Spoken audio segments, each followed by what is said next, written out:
أهلا وسهلا بكم مشاهدينا الكرام. أوامر ملكية عاجلة وردت الآن قبل قليل من الملك محمد السادس.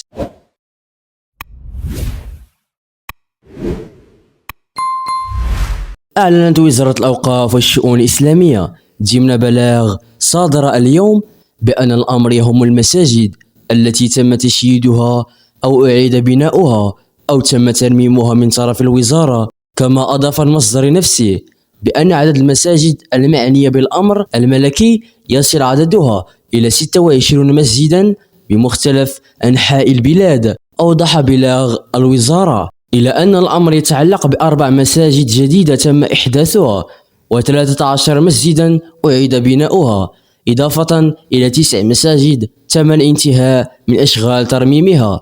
وأضاف المصدر ذاته إلى أن الطاقة الاستيعابية لمجموع هذه المساجد تبلغ 14836 مصليا ومصلية، وكلفتها الإجمالي حوالي 160 مليون درهم. كما أمر أمير المؤمنين الملك محمد السادس بفتح مساجد إضافية خلال بداية شهر رمضان الأبرك.